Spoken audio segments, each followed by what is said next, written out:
Previously on Star Trek. I have been, and always shall be. This is a great scene in Star Trek 2, but Spock did not do the live long and prosper sign until actually saying live long and prosper. Also, the first 2 minutes of this movie are literally footage from the previous movie. Jesus. Space.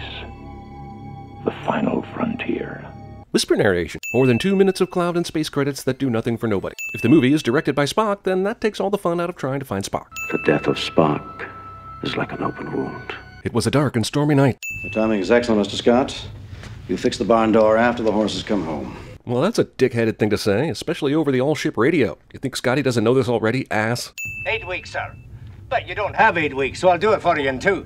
Well, that was easy. Hey, everybody, it's Christopher Lloyd, you know, from Taxi. The Klingons keep ROUSs as pets, proving once and for all that The Princess Bride and Star Trek take place in a shared universe. This is basically a space 8-track, which only makes sense if the movie is made in an era where 8 tracks are still a thing, which it was, so still sending the 8-trackness of it all. This whole ship appears to explode, but the people here get to chill like nothing's happened for a split second before the explosion reaches them. In HD, you can totally see the slightly lighter background box behind the Enterprise as it passes over this planet. Never noticed that until I intentionally nitpicked this movie for YouTube, which suggests it's still probably pretty good effects for its time. Still sending it because I have a sin counter to pad, you know? Space porn that could double as a sex ed video. Hey, it's Excelsior, Sulu's future ship from undiscovered country. Neat! My friends, the great experiment. That experiment works, and it saves your ass 3 movies from now, but scoff all you want, old-timer. Aye. And if my grandmother had wheels, she'd be a wagon. But wouldn't she, though? Yeah, better go check that alone. You're only the captain of this ship. Those 2 officers didn't sign up for this. Enterprise is 20 years old. Jesus, they let that thing fly around for 20 years, and the crew is complaining about retiring it? I mean, I'm on the side of Starfleet here. In your absence, Genesis has become a galactic controversy. You are all under orders not to discuss with anyone your knowledge of Genesis. This is something we could have told you long before you got back, but it feels better doing it now, after you could have violated the policy already. Theoretical data on the Genesis device. I get that the chick in that earlier scene stole and gave them this. My question is, when did Kirk find the time to record himself speaking authoritatively on Genesis since the last movie? The only answer is the flight home to Earth. But then I counter with, why isn't Dr. Marcus making this video? Who's this video even made for? Why make a video of information you are going to personally deliver in hours when you get back to Earth? Wouldn't they already have the Carol Marcus explainer video about it from the Rathacon? I guess my point is, this is one of the most expositional use-only videos to ever appear in a movie. Instead of a dead moon, a living, breathing planet now exists. With no warmth or energy from a nearby sun. We also generate 10 Dumbledores in order to sustain life on the planet. This is where the fun begins, Savick. That is not Savick. Couldn't you have at least picked an actress that even kind of resembles Kirstie Alley?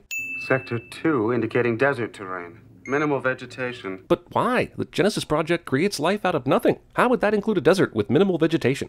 Cross-referenced and verified. An unidentifiable life form reading.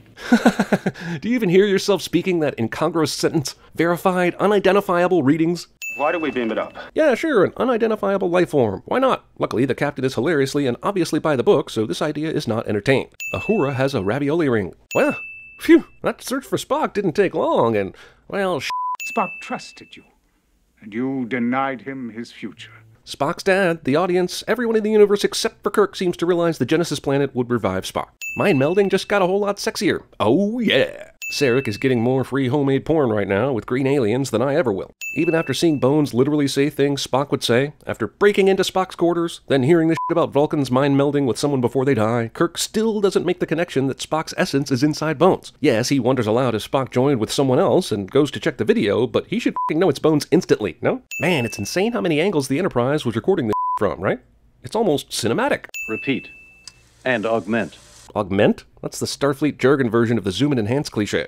Exercise caution, Lieutenant. When this guy retires, he'll be decorated as the most careful captain Starfleet ever produced. There are your life forms.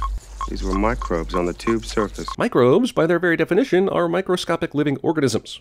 I hate to be nitpicky, but these seem way more visible without a microscope than usual. Also, unexplained alien space ravioli. And the search for Spock has ended. Oh, shit. F***ing microbes got our hopes up. Jen, your life and your career stand for rationality, not for intellectual chaos. The f***? This asshole just described the opposite of what Jim Kirk's career has stood for. No one will be seated during the Spock-McCoy hybrid goes to the bar scene. This video game is clearly stupid. There, I said it. How soon is now? Star Trek character inspires the most popular song the Smiths ever produced. McCoy is basically Spock at this point, but only the secrets of the Vulcan nerve pinch didn't transfer for some reason. I guess the reason is comic relief, but still. No one pulls a punch better than William goddamn Shatner.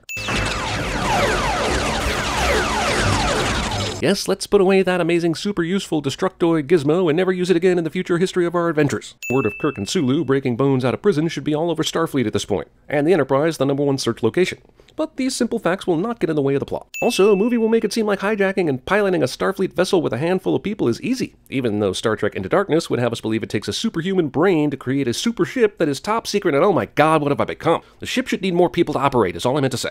A chimpanzee and 2 trainees could run her. Okay, first of all, that's racist against chimps and Starfleet trainees. Second of all, why does any starship go out with a crew of hundreds if they're this easy to run with 6 people? Third of all, is that Velvet? This captain is clearly not captain material. This motherfucker files his nails. Excelsior powering up with orders to pursue. Because we, the rogue stolen ship, can still see Starfleet ship status and active orders, naturally. I have no clue what Scotty did to override Starfleet's lockdown on the space doors. All we saw was Scotty and Kirk looking hopefully at them. I'm simply going to assume the reason they opened is bullshit and move on. Also, if they have that kind of control over the space doors, they should be able to close it behind them and make sure that faster, better ship doesn't follow them, even if Scotty sabotaged the other ship. Thank God for the plot of this movie, that these were the only 2 starships anywhere in this area, as usual. Here, Doctor. Souvenirs from one surgeon to another. All that stuff I stole from the other ship's transwarp drive, I have them right here for you to look at, because that's fun. Best speed to Genesis. Even though that prison break was a kind of fun scene, it's taken nearly 50 minutes for the Enterprise to finally Star Trek 3. This unclothed child should probably be a dead Spock-sicle. Captain Spock. Okay, I need you to go through this whole range of emotions here, and perfect. All the same, I'm going to advise Starfleet and get instructions. I need to pad my most cautious captain statistics in time for the Whispering Rose Awards banquet. Captain Buford won last year, and by God, he will not get a second. The moral of this story is stop being so goddamn careful all the time. You might get blown up by a surprise Klingon ship run by Doc Brown. Protomatter. An unstable substance which every ethical scientist in the galaxy has denounced as dangerously unpredictable. Yeah, but if we're talking about the creation of life on desolate planets anyway, where's the ethics line drawn? We're gonna have to shame Kirk's kid for breaking the rules on a project like this? Send Captain Esteban my compliments. But make sure to do it in a careful manner. He'll like that. This goes on for some time. Now that we've cloaked, here's a shot of Krug's dog for no reason. And what do I find? A weakling human, a Vulcan boy, and a woman. That's racist 3 times. Federation starship approaching. Bring me up. How come a bird of prey Klingon ship can't fire while cloaked? At least until undiscovered country, but it can beam people in and out while cloaked? It's always bugged me. There, that distortion, see it? And Kirk just made cloaking technology obsolete, or else it was never very good to begin with, or else no one prior to Kirk bothered to use their eyes instead of the sensors? No shields? My guess is right, they'll have to decloak before they can fire. Yeah, but why can't you raise your shields and fire? Have I not seen countless Star Treks where they had their shields up and were still able to shoot enemy ships? I mean, And despite giving their full power to the weapon systems, 2 torpedoes don't destroy the Klingon ship at all. Sir, the shield's non-responsive. The automation system's overloaded. I didn't expect to take us into combat, you know. Oh, come on. You couldn't bring this up until now? Where were your concerns before this happened? And what a bunch of bullshit to create artificial conflict. Also, the shield is non-responsive. But can't you still fire some torpedoes? Or is automation overload code for we can't do anymore? Kirk survives this. I don't know why we didn't bring some sort of blaster with us down here, so a knife will have to do, I guess. I can't see how anything could go wrong. Oh no, something went wrong. Well, at least they got the 1 out of the 3 that isn't integral to the plot. Klingon bastard, you've killed my son. You knew him for like 2 hours. Don't get all dramatic about it. Klingon bastard. Oh yeah, I forgot. That's racist. Destruct sequence 2. Code 1. 1A. I love how these assholes have working self-destruct codes for a decommissioned ship they f***ing stole from space dock. Awaiting final code for 1-minute countdown. Code 000. So basically the final self-destruct password for Enterprise is password then? Can transporter bays really handle this kind of complex multiple asshole beaming? Especially since the ship was just hit and apparently has very little power. This feels like a new level of bullshit even for transporter beams. I, for one, am glad that the Enterprise's self-destruct sequence allows for the cinematically pleasing throwing of fools into the air before the whole ship explodes. Enterprise wreckage just tells me they'll find a way to rebuild this for the next movie, which is about whales, by the way. Puberty strength. What happened? He gave his life to save us. Space Jesus, son of Kirk! Star Trek 3 really loved mauve. Or really loved washing white Starfleet tops in the same load as red Starfleet pants. One of the two. Man, that is some Lion King level rock movement right there. And Krug didn't even need to sing a song. This planet, created by an artificial godlike substance, is playing the Deus Ex Machina to perfection during this fight. Is he falling sideways? More! Luckily, Beam Me Up is the only Klingon Kirk knows. Needs to work on the Christopher Lloyd impression, but he probably knew Maltz wouldn't ask questions about that. Oh yeah, Uhura. Too bad you had to sit this one out, for some reason. Good job being here on Vulcan at the end for a celebratory hut. Without any explanations or conversations beforehand, they just drag Spock into this funeral ceremony, not briefing Bones on what he might have to do for Spock to keep Spock alive, or any kind of Spock preparation at all. I mean, that's stupid. No one even explained to Kirk how far he could go into this glorified funeral parlor. I guess no one had any conversations of any kind before going through with this. I ask for Fal Tor Pan, the refusion. What you seek has not been done since ages past, and then only in legend. Your request is not logical. Oh, but these three women holding up their right hands and wearing bunny ears is logical? Just do the Fal Tor Pan, lady. Can someone tell me why I'm aroused right now? Is it all the cross dissolves and intimate close-ups that are fooling me into thinking I'm watching softcore porn? Literally over 5 minutes of ceremonial Vulcan bull we already know the outcome of. So Bones is okay. Spock is walking upright. Does no one on Vulcan stop to think about the fact that they just pulled off the Fal Tor Pan, which was just a legend before tonight? You assholes believe in ceremonies and a bunch of bullshit, so it's hard to believe you wouldn't step back and go, God damn, that was remarkable. Why would you do this? Because the needs of the one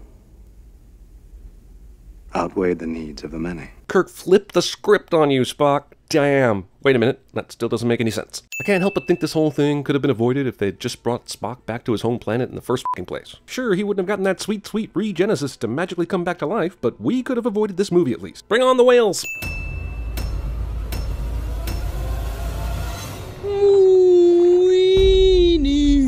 Dory. What are you doing? What are you doing? Are you sure you speak whale? Can you? I'll get you next time, Gadget. Next time. This is the Nebuchadnezzar on approach, requesting access through Gate 3. Nebuchadnezzar, this is Zion Control. Maintain present velocity and stand by.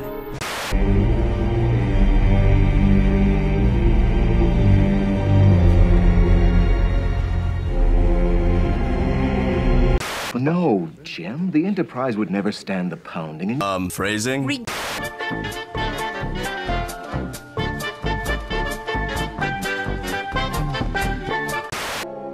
No one would have believed in the early years of the 21st century that our world was being watched by intelligences greater than our own. Yeah, but this time I've got the money. Side elevator. Agents on their way up. Retreat to your exits. Agents incoming. Things have certainly changed around here. I remember when this was all farmland as far as the eye could see. Old man Peabody owned all of this. Enough of you!